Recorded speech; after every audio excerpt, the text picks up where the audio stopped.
आज की कहानी शुरू करने से पहले मेरी आप सभी लोगों से ये रिक्वेस्ट है कि अगर आप हमारे चैनल पर पहली बार आए हैं तो चैनल को सब्सक्राइब कर लीजिए। वीडियो अच्छी लगे तो इसे लाइक कीजिए। तो चलिए शुरू करते हैं हमारी आज की कहानी। गेहूं पीसने वाली एक चक्की का मालिक अब अपने बुरे दिनों के कारण बड़ी ही गरीबी में अपना जीवन बिता रहा था, क्योंकि अब उसकी चक्की पर कोई गेहूं पिसवाने के लिए नहीं आता था। गरीबी के कारण वो अपनी पत्नी और अपनी बच्ची के लिए 2 वक्त की रोटी भी नहीं जुटा पा रहा था। आटे की चक्की के पीछे एक सेब का पेड़ था, उसके साथ ही उसका टूटा फूटा सा घर भी था। अपने 2 वक्त की रोटी के लिए अब उसे जंगल में जाकर लकड़ियां काटनी पड़ती थीं। इन्हीं लकड़ियों को बेचने पर उसे जो पैसे मिलते उसी से वो अपना घर चलाता था। वो अपनी जिंदगी से बहुत ही दुखी होकर एक बार जंगल में लकड़ियां काटने के लिए गया तो वहां पर उसे एक बूढ़ा आदमी मिल गया जिसे उसने पहले कभी भी इस जंगल में नहीं देखा था। वो बूढ़ा आदमी उस चक्की के मालिक के पास आया और उससे बोला, तू अपनी गरीबी से इतना दुखी क्यों है? मैं तुझे अमीर बना सकता हूँ अगर तू मुझे एक चीज देने का वादा करे, जो भी मैं तुझसे मांगू। चक्की के मालिक ने सोचा, मेरे पास इस बूढ़े को देने के लिए है ही क्या? ये मुझसे कौन सा मेरी जायदाद लेकर जाएगा? चक्की का मालिक पहले ही अपनी गरीबी से बहुत ही परेशान था। उसने अमीर बनने के लालच में बिना कुछ सोचे समझे बूढ़े की बात को मान लिया और वो चीज उसे देने का वचन भी दे दिया, जो भी वो मांगेगा। वो बूढ़ा आदमी एक रहस्यमयी हंसी हंसकर बोला, अब मैं 3 साल के बाद तुम्हारे पास अपनी चीज लेने के लिए आऊंगा। इतना कहकर वो बूढ़ा आदमी वहां से चला गया। जब लकड़ियां काटकर चक्की का मालिक अपने घर वापस पहुंचा तो उसकी पत्नी दौड़कर उसके पास आई और बोली, तुम मुझे सच सच बताओ कि ये घर में इतना सारा धन कहां से आ गया? हमारे घर के सारे बर्तन धन से भरे हुए हैं और ये सब कुछ एकदम कैसे हो गया? कोई आदमी तो बाहर से धन लेकर आया नहीं हमारे घर में। मैं तुमसे पूछती हूँ कि ये सब कैसे हुआ? उसके पति ने कहा, शायद ये उस बूढ़े आदमी की करामात है जो मुझे पहली बार उस जंगल में मिला था। उसने मुझसे केवल एक चीज की मांग की थी और उसके बदले में बहुत सारा धन देने का वादा किया था। उसकी पत्नी ने पूछा, वो बूढ़ा आदमी इतने सारे धन के बदले में कौन सी चीज मांग रहा था? चक्की का मालिक लापरवाही से बोला, चक्की के पीछे जो सेब का पेड़ है, शायद वो उसी को मांग रहा था। परंतु उसकी पत्नी बहुत ही समझदार थी। वो समझ गई कि इतना सारा धन देने के बदले में कोई सिर्फ एक पेड़ नहीं लेगा। उसे इस बात का अंदेशा हो गया कि वो बूढ़ा आदमी सेब का पेड़ नहीं बल्कि उस पेड़ से सेब तोड़ती हुई उनकी बेटी को उनसे छीनना चाहता है। असल में उसका अंदेशा बिल्कुल सही था। वो बूढ़ा आदमी एक शैतान तांत्रिक था जो उस लड़की को पाना चाहता था। उनकी बेटी का नाम सुलोचना था। पत्नी को अपने पति पर बहुत ही गुस्सा आया, जो वो धन के लालच में बिना कुछ सोचे समझे हाँ करके आ गया था। उसकी समझ में ये नहीं आ रहा था कि वो अपनी बच्ची को बचाने के लिए क्या करे। उसकी बेटी सुलोचना बहुत ही सुंदर और सुशील थी। साथ ही साथ वो ईश्वर की बहुत ही भक्ति करने वाली थी। रोज सुबह नहा धोकर वो ईश्वर से प्रार्थना करती। इसी तरह से धीरे धीरे 3 साल बीत गए और किसी को पता भी नहीं चला। तभी एक दिन अचानक वो बूढ़ा आदमी उस चक्की के मालिक के सामने आकर खड़ा हो गया और उससे उसकी बेटी की मांग करने लगा। चक्की का मालिक उसकी मांग सुनकर घबरा गया। उसने तो सपने में भी नहीं सोचा था कि वो बूढ़ा आदमी इतने दिनों के बाद बदले में उसकी बेटी की मांग करेगा। जब वो अपनी बेटी को बुलाने के लिए पहुंचा तो वो ईश्वर की पूजा कर रही थी। अपनी बेटी से बिना कुछ कहे वो वापस चला गया और उस तांत्रिक बूढ़े के पास आकर बोला, मेरी बेटी अभी पूजा कर रही है, तुम कल आकर उसे ले जाना।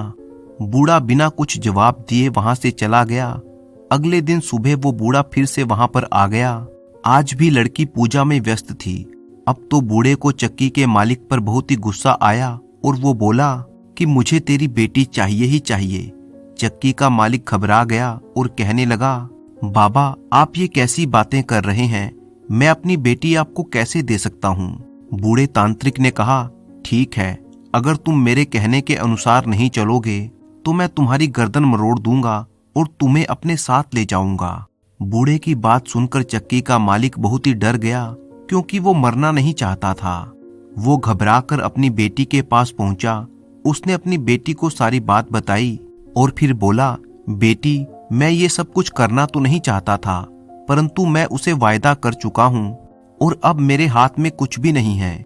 सुलोचना ने अपने पिता को तसल्ली देते हुए कहा, पिताजी, ये सब ईश्वर की इच्छा है। जो उसे मंजूर होता है वो होकर ही रहता है।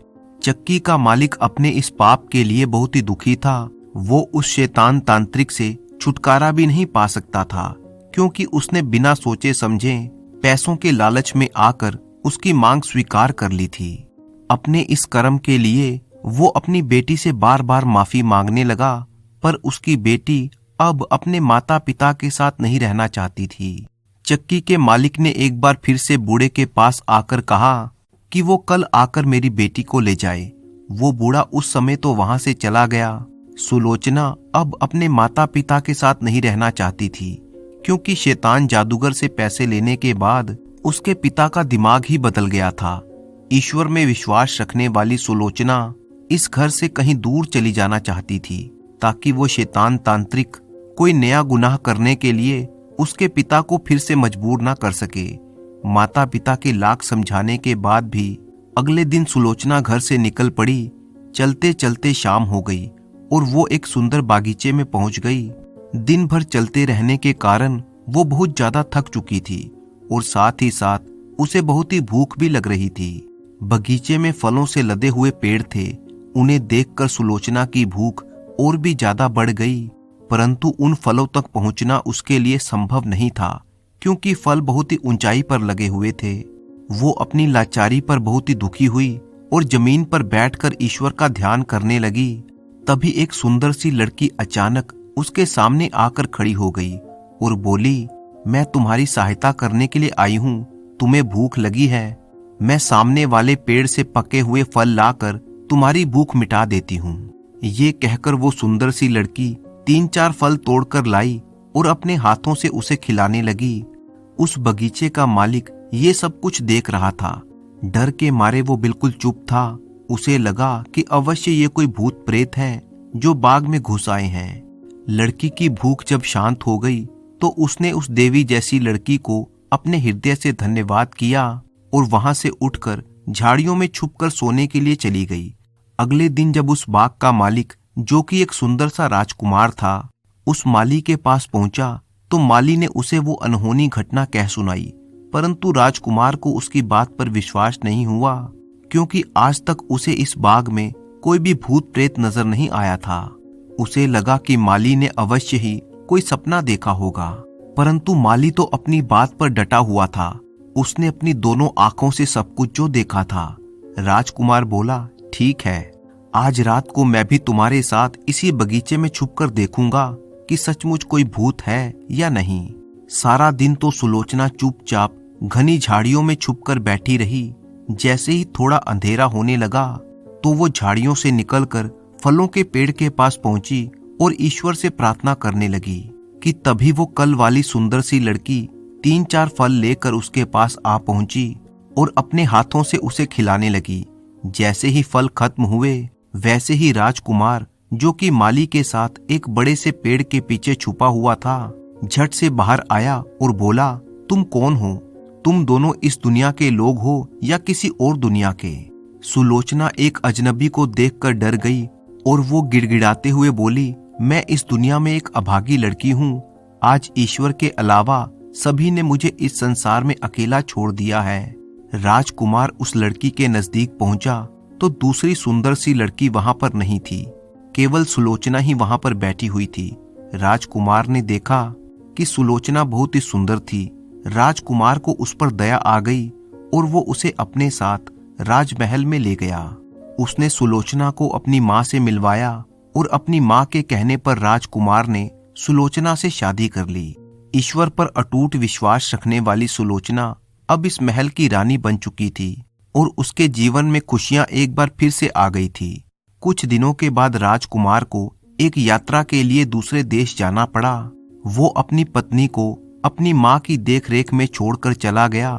कुछ दिनों के बाद सुलोचना ने एक बहुत ही सुंदर बेटे को जन्म दिया। राजकुमार की माँ ने एक दूत के हाथों ये खुशखबरी लिखकर चिट्ठी के रूप में अपने बेटे के पास भेजी। रास्ते में वो दूत थक गया और आराम करने के लिए एक पेड़ के नीचे लेट गया। तभी वो धूर्त तांत्रिक, जो कि उन पर नजर बनाए रखे हुए था, वो वहां पर पहुंचा और उसने चुपचाप वो चिट्ठी बदल दी और दूसरी चिट्ठी दूत की जेब में रख दी, जिसमें लिखा था कि राजकुमार की पत्नी ने एक अपंग बालक को जन्म दिया है। राजकुमार ने जब वो खत पढ़ा तो उसे खुशी की बजाय बहुत ही दुख हुआ। उसने सोचा कि चलो कोई बात नहीं, बाद में वो अपने बच्चे का इलाज करवा लेगा और उसे ठीक कर लेगा। उसने अपनी माँ को खत लिखा कि घबराने की कोई बात नहीं है, वो तब तक उन दोनों की सेहत का पूरा ध्यान रखे जब तक कि वो वापस लौट कर नहीं आता। जब दूत लौटते समय अपने पहले वाले स्थान पर आराम करने के लिए लेटा तो उसे नींद आ गई और इसी बीच एक बार फिर से वो शैतान बूढ़ा तांत्रिक चिट्ठी को बदल देता है। इस बार उसने चिट्ठी में लिखा था, माँ, मेरी पत्नी और मेरे बेटे को जान से मार डालो। जब अगले दिन दूत ने वो चिट्ठी राजमाता को दी तो वो उसे पढ़कर हैरान रह गई कि उसका बेटा इतना निर्दयी कैसे हो सकता है, जो अपने ही बेटे और पत्नी को मरवाने के लिए लिख रहा है। वो अपनी बहू को बहुत ही प्यार करती थी और उसकी और उसके बेटे की जान बचाना चाहती थी, इसलिए उसने ये बात अपनी बहू को बताई। सुलोचना को इस चिट्ठी पर विश्वास तो नहीं हो रहा था, फिर भी अपनी राजमाता के कहे अनुसार वो अपने बच्चे को लेकर राजमहल से निकल गई। राजमाता ने उसके साथ कोई नौकर या नौकरानी नहीं भेजी ताकि कहीं उसके बेटे को पता न चल जाए कि उसने दोनों को भगाने में सहायता की है। चलते चलते जब सुलोचना थककर एक पेड़ के नीचे बैठ गई तो उसे ईश्वर की याद आई, क्योंकि अब ईश्वर ही उन दोनों का एकमात्र सहारा था। वो सच्चे दिल से ईश्वर से प्रार्थना करने लगी। जैसे ही उसने अपनी आंखें खोली तो उसके सामने एक बूढ़ी सी महिला खड़ी थी। वो बोली, बेटी, तुम घबराओ मत, मेरे साथ मेरे घर चलो। मेरा एक छोटा सा घर है, वहां पर तुम आराम से रहना। सुलोचना ने अपने बच्चे को गोद में लिया और उस छोटे से घर की तरफ चल दी। जैसे ही वो तीनों उस घर में पहुंचे तो बुढ़िया ने कहा, घबराने की आवश्यकता नहीं है बेटी, मुझे ईश्वर ने ही तुम्हारी सहायता करने के लिए भेजा है। तुमने आज तक पूरी श्रद्धा से ईश्वर की पूजा की है, इसी से खुश होकर उसने मुझे तुम्हारे पास भेजा है। अब तुम्हें कोई दुख नहीं होगा। दूसरी तरफ अपनी यात्रा खत्म करने के बाद जब राजकुमार वापस अपने महल में आया तो उसने अपनी माँ से अपनी पत्नी और अपने बच्चे के बारे में पूछा। राजकुमार की माँ अपने बेटे से बहुत ही नाराज थी। माँ ने उसे खूब खरी खोटी सुनाई, परंतु राजकुमार ने तो ऐसा कोई खत दूत के हाथों दिया ही नहीं था जिसमें उसने दोनों को मारने की बात लिखी हो। वो ये जानकर बहुत ही दुखी हुआ कि उसकी माँ ने उसकी पत्नी और बेटे को मरवा डाला है। राजकुमार ने इस दुख के कारण खाना पीना छोड़ दिया। जब राजकुमार की माँ को विश्वास हो गया कि राजकुमार ने उन दोनों को मरवाने के लिए नहीं लिखा था तो उसने अपने बेटे को सारी बातें सच सच बता दी। राजकुमार बिना अन्न जल ग्रहण किए हुए अपनी पत्नी और अपने बच्चे को ढूंढने के लिए निकल गया। उन दोनों को ढूंढते ढूंढते 1 वर्ष बीत गया, परंतु सुलोचना का कहीं भी पता न चला। शहर शहर गांव गांव भटकने के बाद राजकुमार उसी जंगल में आ पहुंचा जहां पर सुलोचना अपने बच्चे के साथ रहती थी। जब राजकुमार ने इतने बड़े जंगल में एक छोटी सी झोपड़ी देखी तो वो बहुत ही हैरान हुआ। उसने डरते डरते दरवाजा खटखटाया तो एक बूढ़ी औरत ने दरवाजा खोला। वो राजकुमार को देखते ही बोली, राजकुमार, इस छोटे से घर में आपका स्वागत है। आपने यहाँ पर आने का कष्ट कैसे किया? राजकुमार बोला, मैं काफी दिनों से अपनी पत्नी और अपने बच्चे को ढूंढ रहा हूँ, परंतु आज तक उनका कुछ भी पता नहीं चला। बूढ़ी औरत ने राजकुमार के सामने खाने पीने की कई चीजें रखी, परंतु राजकुमार ने कुछ नहीं खाया। वो बोला कि कुछ भी खाने की इच्छा नहीं है, मैं यहाँ पर कुछ देर आराम करना चाहता हूँ, अगर आप मुझे आज्ञा दें तो। बुढ़िया बोली, क्यों नहीं राजकुमार, आप इसी बिस्तर पर आराम कीजिए। राजकुमार उस औरत की आज्ञा पाकर वहीं पर बिस्तर पर आंखें बंद करके लेट गया। तभी उसे अंदर से कुछ आवाजें सुनाई दी। वो बुढ़िया कह रही थी, बाहर जाकर देखो, तेरा पति आया है। तेरा पति और इस बच्चे का पिता तुम दोनों को ढूंढता ढूंढता यहाँ पर आ पहुंचा है। तू जाकर उससे मिल। तभी राजकुमार को किसी के बाहर आने की आहट सुनाई दी। राजकुमार ने झट से अपनी आंखें फिर से बंद कर लीं। तभी वो लड़की धीरे धीरे राजकुमार के पास आकर उसे पहचानने की कोशिश करने लगी, परंतु राजकुमार ने तो अपनी पत्नी को पहचान लिया था और अब सुलोचना ने भी अपने पति को पहचान लिया था। राजकुमार झट से उठकर बैठ गया तो उसकी पत्नी बोली, मैं आपकी अभागी पत्नी हूँ और ये आपका बेटा है। राजकुमार ये सुनकर खुशी से उछल पड़ा। उसने बुढ़िया और ईश्वर का धन्यवाद किया और अपने बेटे और पत्नी को लेकर वापस अपने महल में चला आया, जहां पर राजमाता ने बड़ी ही धूमधाम से उनका स्वागत किया।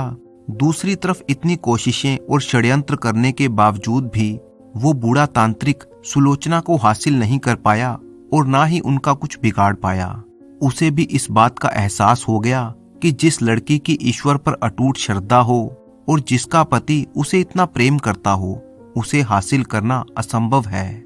इसलिए बूढ़े तांत्रिक ने सुलोचना का ख्याल अपने मन से निकाल दिया और वो उन दोनों के जीवन से हमेशा हमेशा के लिए दूर चला गया। अब सुलोचना अपने पति के साथ रहकर एक खुशहाल जीवन बिताने लगी। तो इसी तरह की कहानियां देखने के लिए आप चैनल को सब्सक्राइब कर लीजिए।